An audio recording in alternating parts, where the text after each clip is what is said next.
Hi, this is Wiz. Welcome to my channel. If you are following my car adventures, you know that I'm currently driving an Audi e-tron S Sportback, but as this was a 12-month lease, I will give it back in a few weeks. And I've already chosen the replacement in the form of the Tesla Model 3 long range. In this video, I'm gonna tell you why I think that the Tesla Model 3 long range is a better fit for me over the Audi. I know that those two cars aren't really comparable and doesn't play in the same category, but at the end, it's all about what is the best choice for me. So let's get this done. First, drive the Audi e-tron S Sportback and tell you what I like and I don't like about this car, and then we're gonna jump into the Tesla Model 3 long range, and again I'm gonna tell you what I like and what I don't like on this car. Let's jump into the e-tron S. The car unlocks when you open the door. Oh, actually it is supposed to. There you go. Nice little touch with the LED paddle light.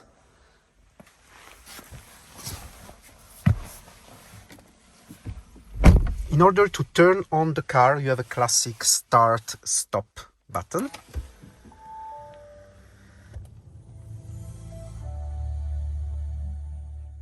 So amongst the things that I did appreciate about the Audi e-tron S Sportback is of course the design. It is an Audi in all its glory, meaning that traditional Audi buyers won't be disappointed with the look of this car. It is indeed an Audi. And also what I did appreciate, at least partially, is the interior. Again, you feel like you are driving a traditional Audi car, which, as I'm gonna tell you a little bit later on this video, it is a good thing, but it's also something that is not necessarily good for me. But let's say that if you like traditional Audi cars, same as the exterior, you won't be disappointed with the interior of the Audi e-tron S. The third nice thing about the Audi e-tron and all Audis in general, and I have to say all traditional car manufacturers in general, is that you got plenty of options. You can really configure the car the way you want by choosing plenty of packs, plenty of options.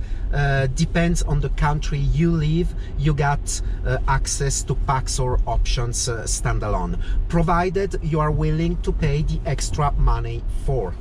Another nice feature on this Audi e-tron S is the access to the wireless Apple CarPlay and wired Android Auto. In my case, as I'm owning an iPhone 12 Pro Max, it's more CarPlay. So of course I like to find on my car all my playlist, all my music, but let's say that having access to Apple CarPlay is a really nice feature, because you don't have to bother. Whenever you turn on the contact on your e-tron S, Apple CarPlay displays automatically on the screen. So let's now talk about the things that I didn't really like, or the things that did bother me a little bit. The first thing, and I'm going back to it, is the design. While this is a classic Audi design, for me, driving an electric car, I have the feeling that I'm driving just another Audi SUV. When I think electric car, I think car of the future. So in my mind, I'm expecting to drive something that is different, something that stands a little bit out compared to what you can find around. And unfortunately, I don't have that feeling when I drive the e-tron. I feel like I'm driving any other Audi SUV. Another not so positive thing about the e-tron is the weight. This car is heavy as hell. It weighs 2.6 tons, which is enormous, and unfortunately it affects the handling and the range. Talking about the handling, despite this is the S version, it's supposed to be the sporty version of the e-tron, and it has quite some nice features like the 3 electric motor setup, like the electric torque vectoring, but you can't hide the fact that this car is very heavy, and it is not a sporty car by any means. It is very quick, very fast as long as you go on a straight road, but whenever you start driving on a twisty, curvy road, then you really feel that you are driving a very, very heavy car. Don't expect any sporty handling with this car. And then, of course, with the weights comes the very poor range. Despite the 93 kilowatt battery, I got a maximum of 340 kilometers of range in summertime and a maximum of 240 kilometers of range during winter times with the battery charged at 100%. It wasn't really a problem for me, and I said it on the past videos, because I'm not driving my car that much and I don't really do road trips, but having 300 kilometers of range average when you charge at 100%, it is not that much. And also this car uses a lot of energy because it is heavy. At the moment I'm running at 39.5 kilowatt hours per 100 kilometers, which is enormous. Of course, it has to do also with the way you drive the car, and I have to say that I'm constantly on dynamic and I don't really pay attention on the energy consumption. This is a S Sport model and I wanna drive it like an S Sport model. And also, whenever I drive the e-tron, I feel like I'm driving a car that is full of compromises. And this is something that is applicable to all traditional car manufacturers. They had to rush to try to keep up with Tesla, so before developing platforms that were developed especially for battery cars, they started by adapting existing platform, which is the case of the e-tron SUV and the e-tron Sportback. This is an existing platform where they just did a few modifications, they put a battery on and then they build a design around it. So this car is full of compromises, like you don't have space in the front, in the trunk, you just got a very little space where you can put your charging cables, but nothing more. And also that's the reason why it is heavy, and that's the reason why it has poor range. Something that was really a little bit disappointed is the perceived quality. Don't get me wrong, materials are super, the general feeling is very good, but I did have some issues, like some alignment issues with this part over here, and also I got a little noise coming from here. Whenever I touch with my knee this part of the console, it makes some noise. Not sure you can hear it.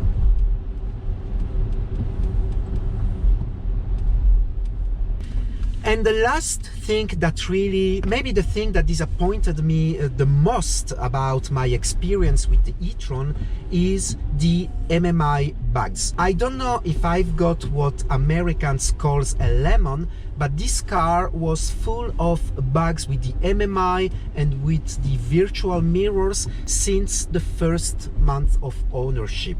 I did a specific video about the virtual mirrors. I'll try to put the link somewhere here on the screen. But talking about the MMI, I've documented that a lot on my Instagram, and if you are not, please follow me on Instagram Wiz1972, because I posted quite a lot of stories about the bugs I had with the e-tron. As I'm giving the car back now to the dealership, I honestly don't care, but it's a shame that a car that cost 130k is full of bug like this. And we're talking about the MMI version that is already in Audi cars since a few years. So we cannot say, unlike the virtual mirrors, we cannot say that this is a new technology, because this MMI is the same MMI that appeared for the first time in the A8 like 4 years ago. Come on. So in conclusion, talking about my ownership, 12-month ownership of this Audi e-tron S Sportback, while I really did like the fact that is a true Audi, that feels like you are driving an Audi basically, I didn't like the fact that I was not feeling I had a special car, an EV car that is different of the conventional car, because it is not. It looks the same, it behaves the same, the cabin is exactly the same. So I was expecting another kind of experience that I didn't find into this car. If you are a traditional Audi buyer, you will like the e-tron because you feel at home. If you're looking for the car of the future, this isn't really it. So let's jump now into the Tesla Model 3 long range. All you need is to have your phone with you, or if you don't have the phone, you need to have the Tesla card with you. No start button, the car is ready to go whenever you step into it. So let me tell you now why I did prefer the Tesla over the Audi e-tron S. First of all, it is a sedan.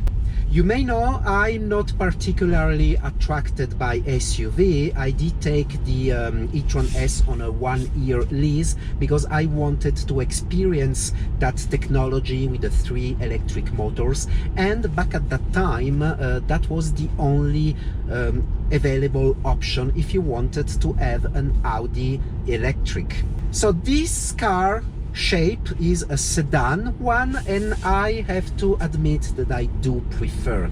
The handling is way better, the center of gravity of course is lower. It is still heavy, this car weighs more than 2 tons, but it is less heavy than the e-tron S. So getting back to a normal shaped car, for me, I do prefer the sporty feeling and handling of the Tesla Model 3 over the Audi e-tron S Sportback. And then obviously the range. I'm at 67% range actually, and I can still make 368 kilometers, which is more than what I can make in the e-tron S at 100% state of charge. So I have to say that the range in this Model 3 long range is very good and way better than the e-tron. And then of course, and this is something important especially for me, is all the software side of it.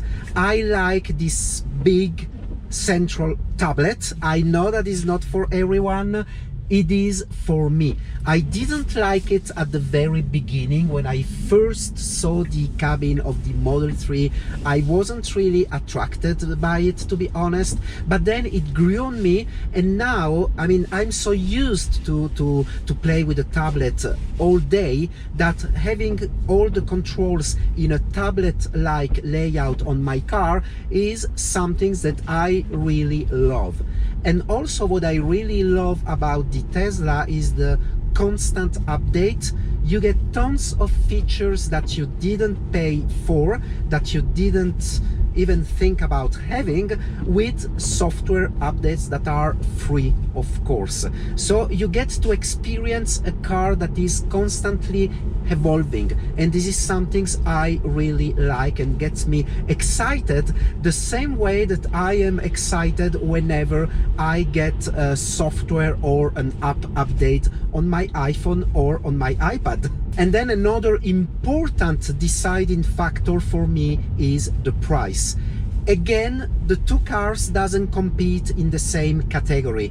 In the case of the Audi, we are talking about a luxurious big SUV, premium, and in this case we are talking about a mid-sized sedan. You have to know that I'm talking about Swiss francs and I'm talking about the price in Switzerland.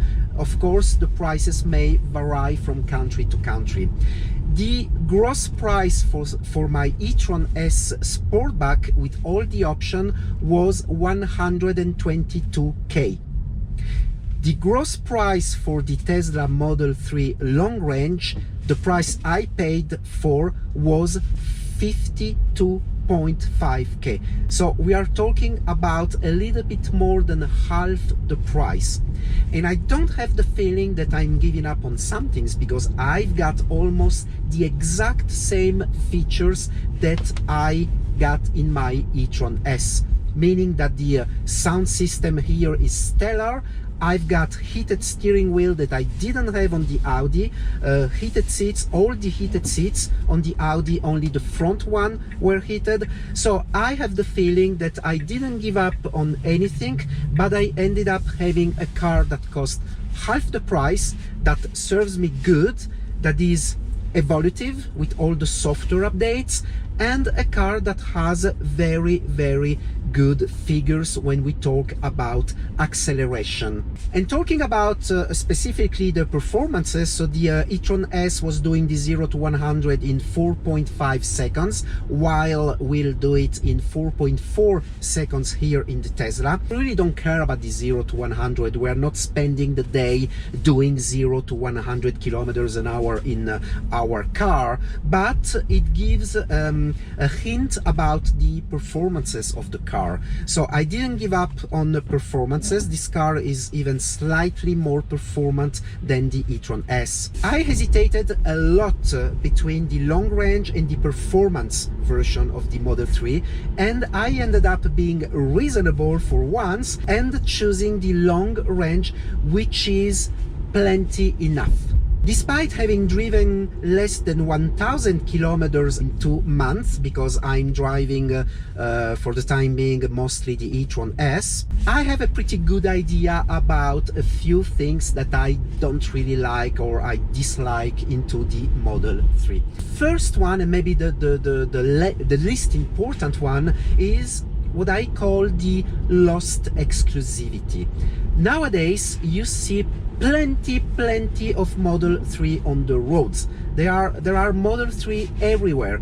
It's one of the most sold car here in Switzerland in its category. So a few years ago, when you were driving a Model 3 in town, people were staring at you, which is not really the case anymore. Not that I really care, is not the most important thing, but you lost that little bit, that little touch of exclusivity with Tesla in general. And then the main topic when we talk about Tesla is the perceived quality.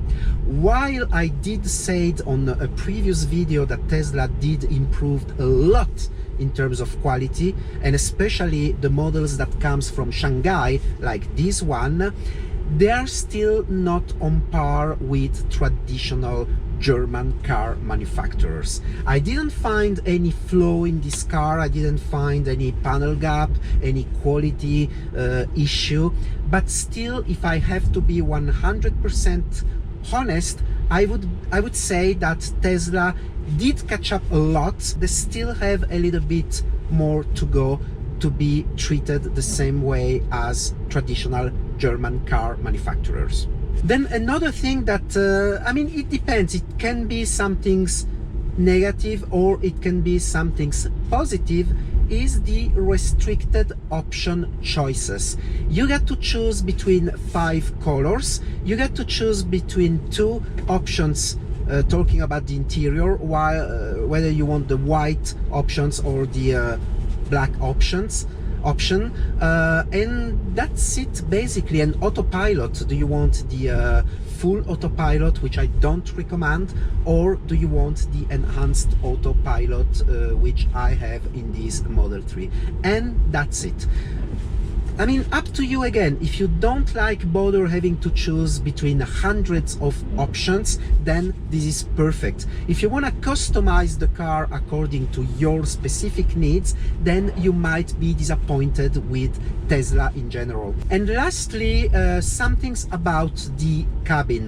While I said I do like the cabin layout, I do like this central big screen and a very clean surface on the dashboard, and in general I would have appreciated to have for example a decent ambient light like I have on the Audi, for example. This is something that in my opinion is lacking in the cabin of the Model 3, and also some little chrome or let's say metal accent. Like I know they did change those two buttons here on the steering wheel. They used to be plastic, now they are metal, which is very good, but I would have liked Tesla to do the same with the seats command, for example, to have a little less plastic feeling in the environment of the cabin in the Model 3.